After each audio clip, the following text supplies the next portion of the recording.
Hello everyone, my name is Harshit Bhutra and you're watching Digital Sun City. On this channel, I make videos related to WordPress and digital marketing. So if you want to learn more of WordPress and digital marketing, then you can press the subscribe button below. That way, you'll be notified as soon as I publish a new video. So now, let's get started with this video. A friend of mine recently told me that he's finding it difficult to edit posts using the WordPress Gutenberg editor.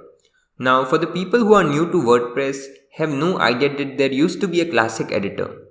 So in this video, I'll teach you how to disable the Gutenberg editor and enable the classic editor. You can edit posts easily in an easier manner.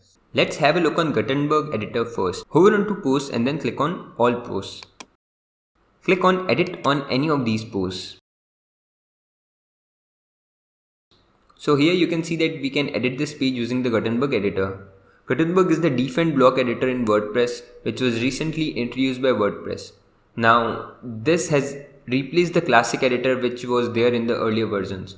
It comes with various blocks that you can use to edit or create your posts, and the blocks are really interactive and design friendly. But some users still find it very difficult to use with this editor, so they want to get back the old editor. So in order to get back to the previous editor, go to your WordPress dashboard. Then click on plugins and click on install plugins. Now click on add new. In the search box type classic editor.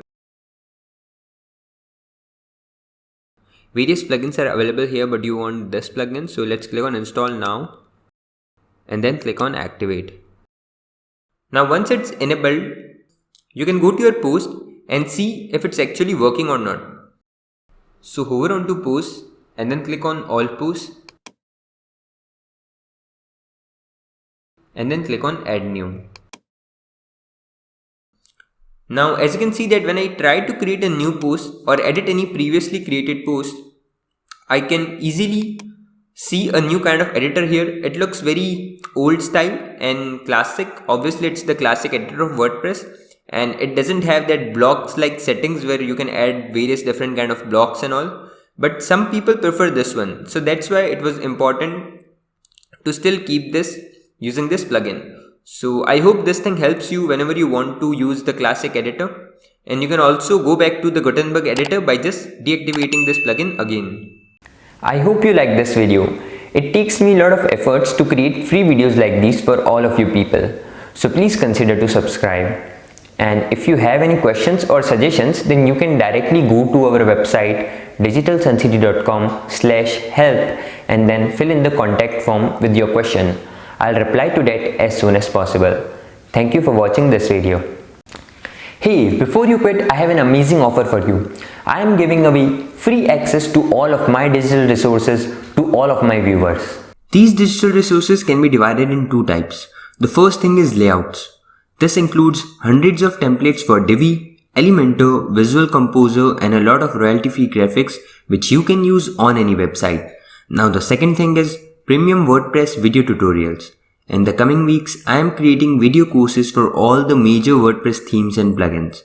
This will include video tutorials for WordPress, Divi, Astra, Elementor, Visual Composer, and a lot more. So as you can see, I've already started working on them. Now, to get all of these premium digital resources, you have to go to my website digitalsuncity.com/VIP and put in your email address. And then you'll receive an email which will contain all of these things. That's it. So go to the link in the description right now and claim all of these resources instantly. I am waiting for you to get my digital resources for free.